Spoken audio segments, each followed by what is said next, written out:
Welcome everyone to our new webinar. My name is Ricardo Casanovas, and with me I have Guillermo Torres. Hello. And today in our webinar we're going to talk about different strategies for migrating SAP workloads to AWS. Before we start, we're going to wait a couple of minutes in order to allow people to join, and in 2 minutes we'll get started.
Okay, let's get started. Again, welcome everyone to our new webinar. My name is Ricardo Casanovas, and with me I have Guillermo Torres. Hello. And today in this webinar we want to talk about the different strategies to migrate SAP workloads into AWS. We'd like to highlight that we're going to focus on the technical aspects of migrating SAP workloads into AWS and how to perform the technical migration of the SAP software and its data. We will not be covering, I would say, business motivations or drivers to enforce this migration, but we will assume that on a clear migration scenario where a customer is looking to migrate its SAP workloads into AWS, what factors and variables and decisions need to be taken in order to establish the right migration strategy to AWS. So before we get into more details, I'd like to do a small introduction about our company, about Linke. At Linke we are a premier consulting partner of AWS, and we're also an SAP partner. We hold the SAP competency, and as a company we provide services to enterprises for deploying, migrating, operating, and automating their enterprise applications on AWS cloud. Along with our professional services, we do also develop a suite of products, of technology products that extend the SAP workloads and applications in order to make them more efficient and more agile with AWS services. As of today, we are the only non-global system integrator to be an AWS Premier partner and hold as well the SAP competency. We are running today more than 140 SAP productive instances for our customers. Just in 2018, we performed more than 52 SAP migration projects. Our customers are present in more than 9 countries, and our team of engineers hold more than 100 SAP and AWS certifications, and our suite of products includes 5 technology products that help customers enhance their SAP workloads on AWS. Here is a small introduction about our suite of products. First, we have the AWS connector for SAP, which is an SAP add-on that allows for SAP systems to integrate with AWS services, especially with S3, the Amazon Object Storage Service. And this way, SAP applications can use S3 as a content repository for their documents or their archive data, as well as use S3 to extract or read business data need. And this is especially interesting for customers that are implementing data lakes in S3 and they want SAP applications to feed that data lake with the business data. Another product we have is Emory, which is a cloud-native backup tool that allows SAP databases to execute and restore backups directly into S3, avoiding the need of any additional hardware in between. We also have the SAP Automation Platform, which is a suite of automations that allow for an automated deployment of SAP infrastructures on AWS, allowing us to implement and deploy SAP systems in matter of hours instead of days. And also we are delivering the SAP pre-installed systems through the AWS Marketplace, which are a set of predefined and pre-configured SAP installations ready to use and ready to be deployed on a customer's AWS account. And finally, we have Elastic SAP, which is the integration of SAP application servers with AWS auto-scaling. And this allows for SAP to add and remove SAP application servers depending on the user demand. Now, let's get to the deep matter of our webinar today. As we mentioned today, we want to talk about how we want to migrate our SAP workloads into AWS. And we will be focusing on the technical aspect of the migrations and what variables and what are affecting and are, let's say, shaping the way we have to execute this migration. Again, we're going to focus on the technical aspects of the migration, not on, let's say, the business motivation to execute this migration, whether if it's just renewal of infrastructure because it's old and customers want to move to the cloud, or customers want to migrate to SAP HANA and they want to transform their database and implement SAP HANA on AWS, or whether they have a more complex project such as doing an upgrade to S4 HANA into AWS. In all these scenarios, there is always a technical migration to be performed underneath. And today we're going to talk about how to execute this technical migration underneath. So I will hand now the microphone to Guillermo, who will guide you to the rest of the presentation today. Thank you. Hello, everyone. My name is Guillermo Torres, and I'm a SAP and AWS solutions expert in Linke, and I will try to guide you through this webinar. In Linke, we think that each company needs to know the available paths to migrate the SAP landscape to AWS. And depending on each company's needs, they will need to choose the most suitable for them. So first, I would like to talk about the paths that we have to move the landscape to AWS. And the first option is the AWS Server Migration Service. And it's a service provided by the AWS that allows us to replicate virtualized environments, VMware or Hyper-V environments, at the block level replication. So it does not take care about the application running within the server, but we can replicate the service as it is. It is more a lift and shift approach, and this is a tool suitable for development or small businesses like business objects or content servers. As I said, this is a lift and shift approach, and we move the server as it is. The second option is the standard migration, and what we understand as a standard migration is a migration that using the SAP standard tools, we can perform the migration within the downtime, the business downtime available for each company. If you're not able to migrate your systems because of hardware issues, or you're not able to move it because the database size, as we will see later, you will need to think about the two other options that are the system landscape optimization.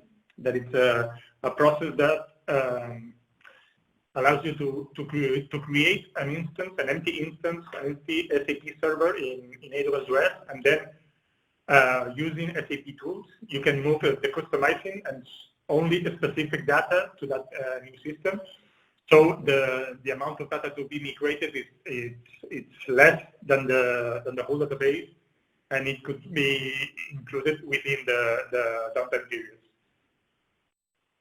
This tool is only supported by the SAP or SLO certified partners, so we will not be describing deeply this tool. Lastly, the last option is the greenfield. It's a new implementation in AWS. You can create a new S4HANA system in AWS and keep your current server as an historical starting from scratch. It allows you to completely re-engineer and simplify the process by creating a new server and start working with a new technology. In Linke, we understand that the downtime is the keystone for the technical migration. Technical downtime, even if it's planned, it's a business disruption, and because of that, a company should plan it carefully in order to avoid any unexpected impact. Our main goal is to reduce the downtime, and in order to reduce it, we need to take into consideration some variables that can affect a successful migration.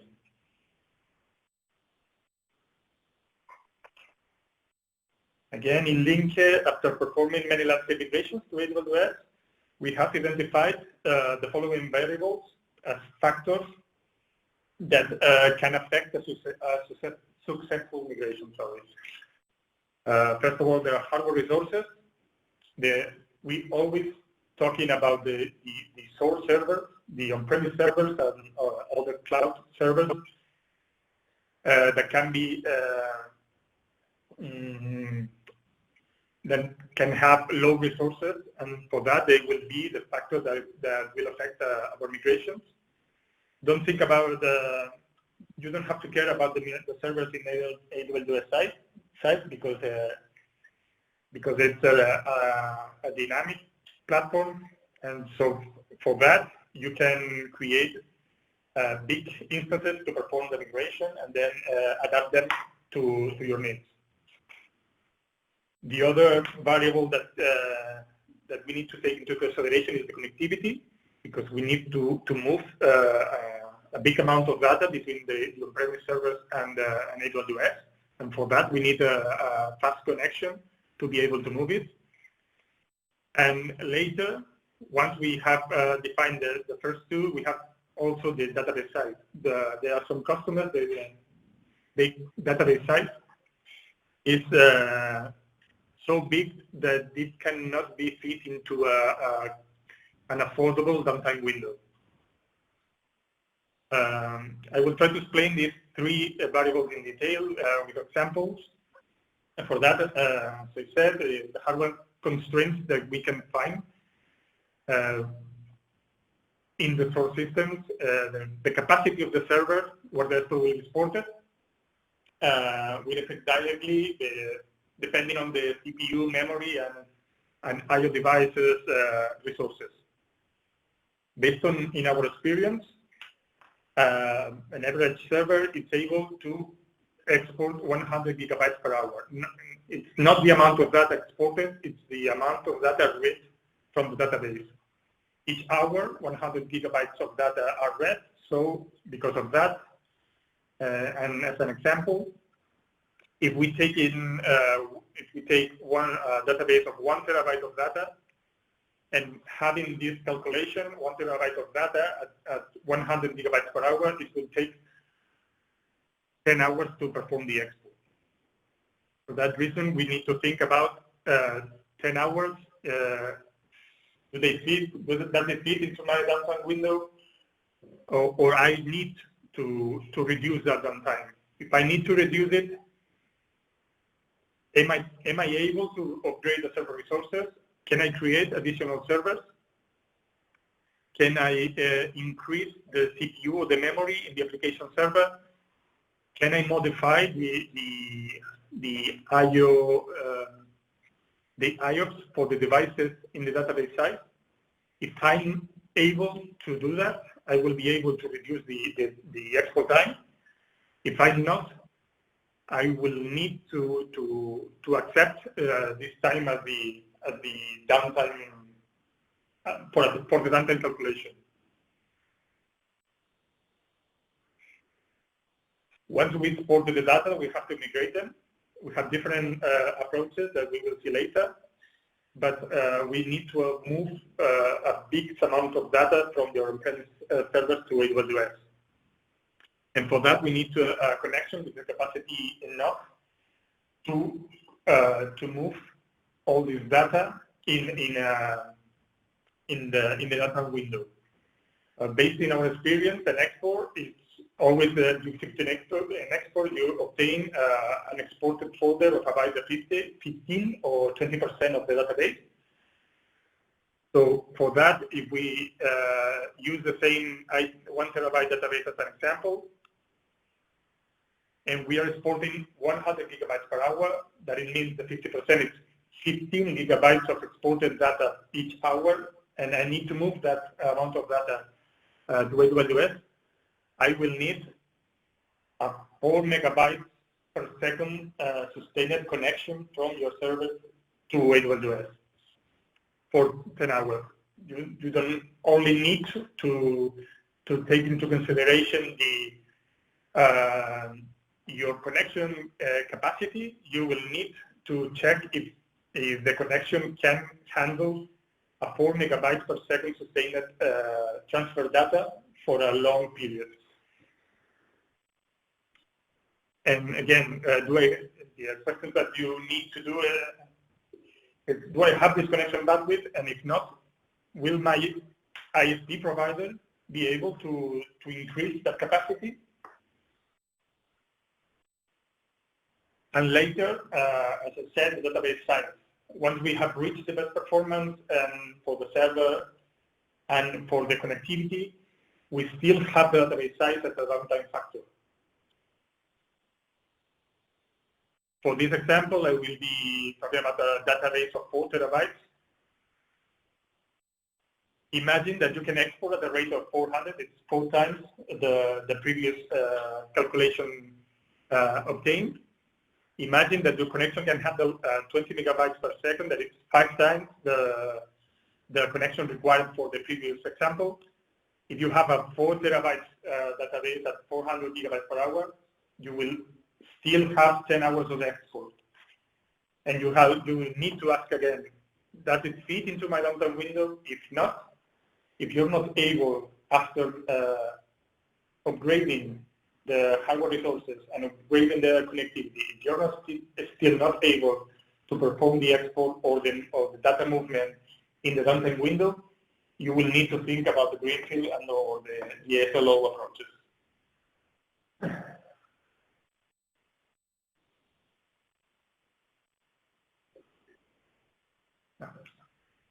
So now that we know the variables that we need to take into consideration in a migration project, what tools do we have to do that migration? We have 2 different types of migration. An heterogeneous system copy, that is a copy where the operating systems or the database are different between the core server and the target server. Imagine that you're running IBM ICE and Oracle. You can run Oracle in AWS, but you cannot run IBM ICE in AWS. So for that, it will be understood as an heterogeneous system copy.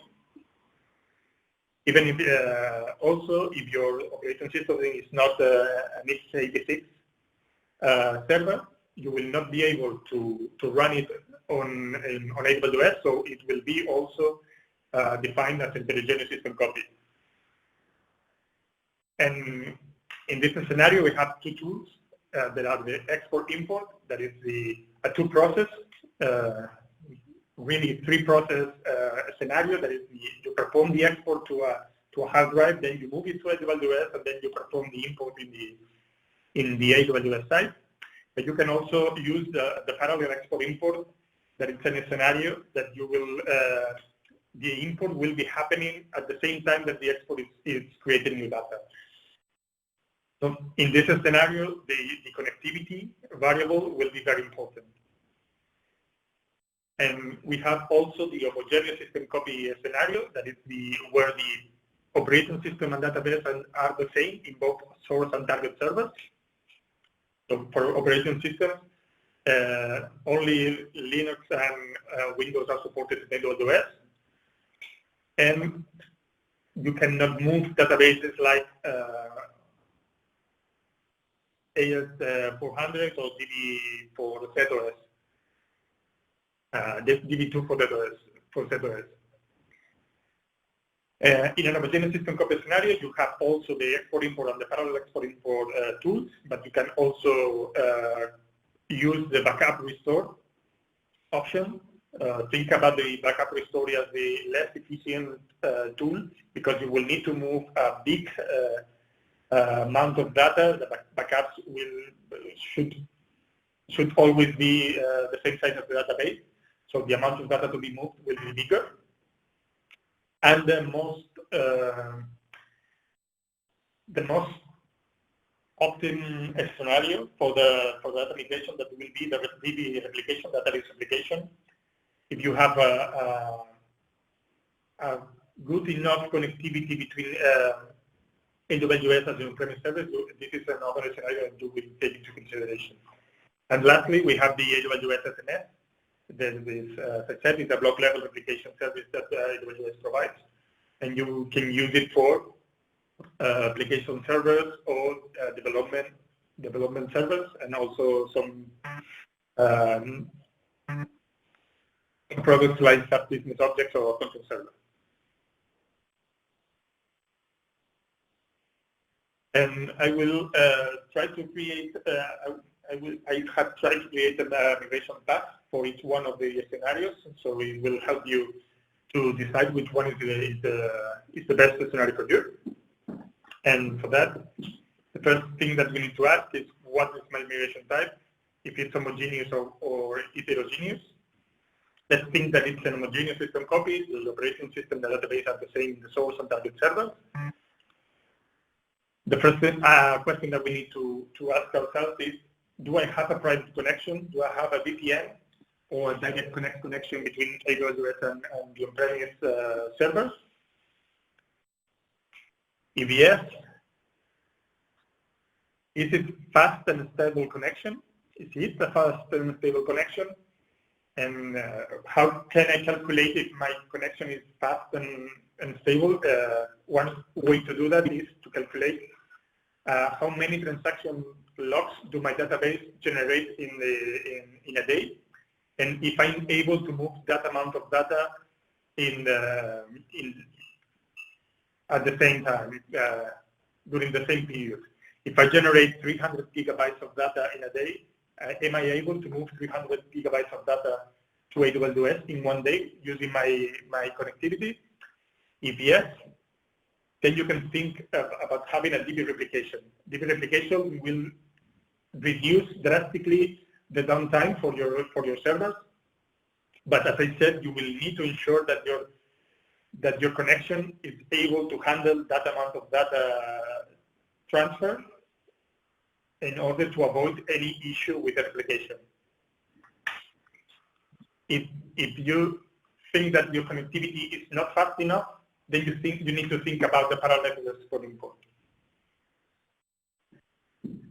If you don't have a private connection between AWS and on-premise servers, do I have internet access? If I have internet access from the sub-servers to AWS, you can use an Amazon S3 bucket to host this export or backup generated in on-premise servers and then move it down to the AWS instance. If I do not have internet access, you can use another service that is called Amazon Snowball, that it has storage service that it will be sent to your on-premises. You will move your data to that encrypted and secure hardware, and you will send it via carrier to AWS. This is the less appropriate service for the downtime, because it will take 1 or 2 days to move that hardware from your on-premises to AWS. And here you have some links if you want to know more information about these two services. And after, even if I have internet access or no, do you need to ask also, do I want to perform a DB organization in my database? Do I think that it will improve my database performance? Or can I perform a cleanup, so I will release some space in the database and in order to increase the performance? If you think that you need to do that, think about the export-import process. If you think that your database is correctly configured and you don't need to perform this DB reorg, then think about the backup restore. Always think, if you're having internet access, always think that the export-import will generate in between 15 and 20% of the amount of data of the database, and if you will try to move the backup, it will be most of the time the same size as the database itself. And now we will see the other path is the heterogeneous migration type. Again, when the operating system is not supported in AWS, or the database is not supported in AWS, or by any chance you're changing your source database to AWS. As an example, it can be a HANA migration. You can have a SQL database server, and you want to take profit of the AWS migration and move it to HANA. It will be defined as a heterogeneous system copy. Again, the first question is, do I have a private connection? If yes, now we don't need to think about it as if it's fast or not to choose if I can handle a DB replication or not, because it's not an option in the heterogeneous system copy, heterogeneous migration.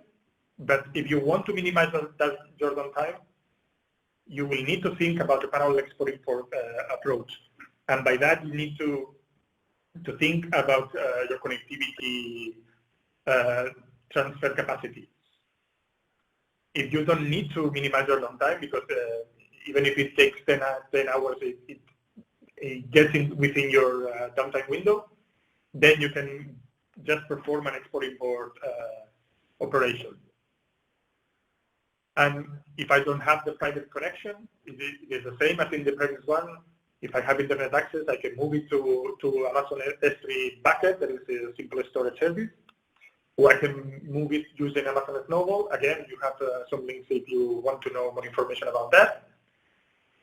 And in the heterogeneous migration, there is no option for backup restore, so you will end always using an export-import approach. An overview picture of all the paths that you can take into consideration are the following ones. And finally, a conclusion are talking about all the services that all the tools that we have talked during this webinar. If you don't want to have a complex pre-configuration to be able to move to AWS, and all your variables are good enough to perform that, then you can use the AWS simple server migration service. And it has long downtime, but it has no complexity at all because you're moving your server as it is. Next one will be the backup restore option. That is, again, you have to perform the backup, move this amount of data to AWS, and then restore it in the other side. It has a long downtime, but it has no complexity at all. Next one, you have the export-import, and the parallel export-import. You need to perform some pre-steps, both in the source side and the target side. But the downtime reduces drastically compared with the backup restore. And lastly, if you need your downtime to be minimum and your source servers are compatible with AWS, you will need to think about data replication, SQL always on, Oracle Data Guard, HANA replication, the native replication. And you will reduce it, but you will need to focus on having a good connectivity between your premises and AWS. And now I give the word back to Ricardo. Thank you very much, Guillermo. So I'll try to wrap up a little bit what we tried to share with you today in the webinar. Of course, we've covered the different variables and the different mechanisms to execute the technical migration, but we understand that every customer has its own motivations to try to move to AWS, and depending on those motivations, they have to define their strategy on how to execute that migration. So, as to put an example, from different migrations that we have performed here at Linke for our customers, there are customers that, even though they want to migrate to a SAP HANA database from another source database, first they are doing a migration as is, keeping the same technology to AWS because of some technical constraints. For example, having to minimize downtime and use DB replication for the migration. And then once they are on AWS, they execute the migration to HANA, which in all cases, it's going to require an export-import. But once in the cloud, you have plenty of resources and not the limitations of your source hardware platform that might be old, or your connectivity might not be fast enough. So we understand that each customer has different motivations, and each customer has to define its own strategy in order to execute the path the way they want to be. And today we want to show you from a technical perspective, based on some technical factors, what are the tools and the mechanisms that SAP offers us to do the migration from one point to another, being the destination, the AWS cloud. So finally, we invite you to check our public case studies on our website, where you'll see the testimonies of some of our customers on how we help them execute their migration of the SAP workloads to AWS, and how they have enhanced or improved their landscapes running on the AWS cloud. And that's all from us here today. Now it's time for us to answer any questions that you might have. So we're going to wait a couple of minutes to see if we have some questions.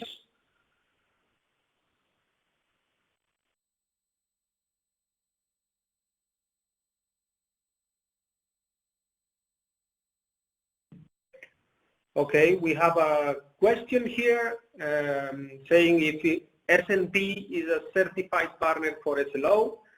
Of course, we are not employees of S&P, but we believe that S&P is a company that has the tools to help enterprises run landscape transformation projects, such as the ones that are in the SLO scenario. I believe that the SAP SLO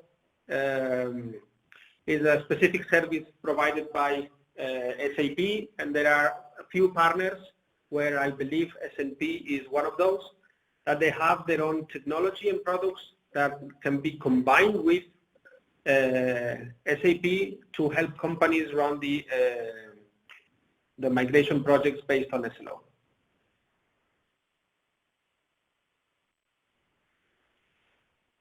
Have another question here saying if we could name some SAP standard tools used in standard migration.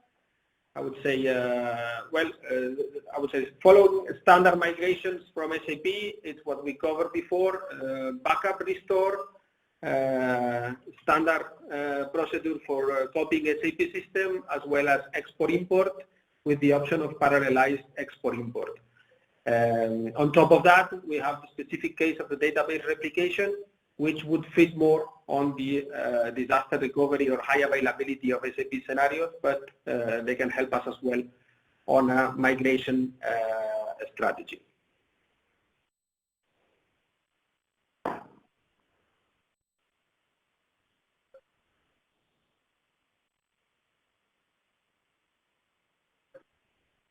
Okay.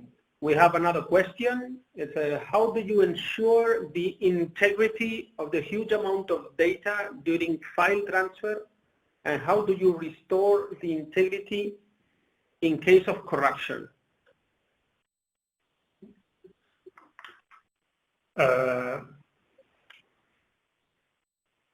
Once, if you're using parallel export import, for instance, the integrity of the data is being checked in the target server as it is exported in the source database. We can use a procedure that parallel export import by socket. So all the data that is being exported from the source system is imported at the same time at the target server, and also it is checked for the integrity. And in case of any kind of corruption or in any case of malformation, it will detect it, it will stop the process, and when you stop this specific process, you will need to retry it again later. All these checks are done by the software provision and manager SAP tool. So it's a native tool that we can use, that we always use to install and to perform the export import. And in the case of a backup restore, all data moves between the on-premises and AWS. If you're using the AWS tools, the same AWS tools will check the integrity of each block of the package moved from on-premise to AWS. In case of any corruption, again, the AWS tools will detect that corruption and will inform you and stop the process, and it will be able to try as many times as needed until it's correctly be performed. And if you were thinking about moving it with a snowball, you need to know that the hard drive it's ciphered, it's encrypted, and also it has some specific validation tools that the AWS tool has to check the integrity of the data moved from the premise service to the snowball, and again from the snowball to AWS instances. Yeah, the integrity is checked by native tools from both SAP and AWS tools.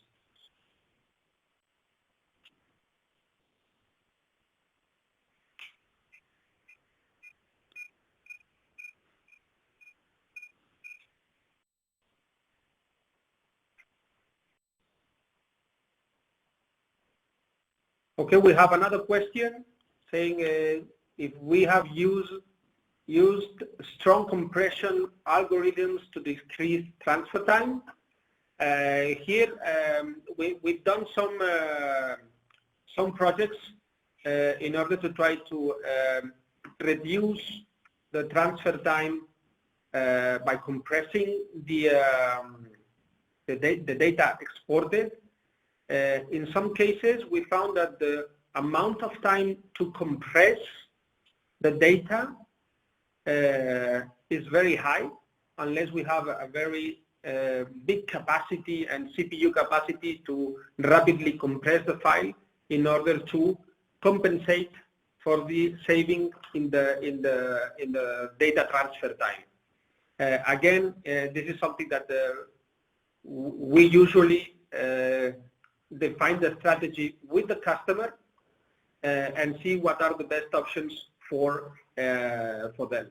But yes, we have used many different tools and many different strategies trying to make the migration possible on each customer case.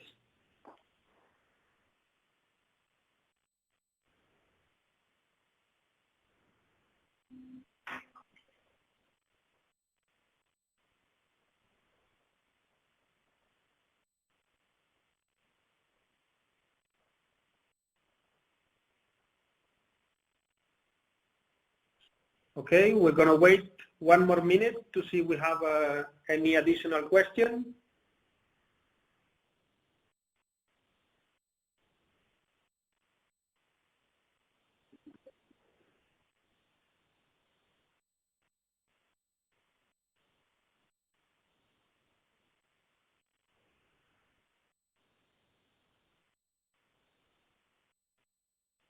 Okay, seems like we don't have no more questions, so it's going to be time for us to wrap up our webinar today. Thank you very much for all of you for attending our webinar. We hope you liked the contents and you found them useful. And you have our contact details in this last screen. Feel free to reach us, and we will be able to reply back to you as soon as possible.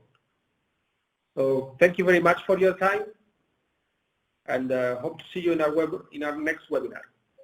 Bye-bye.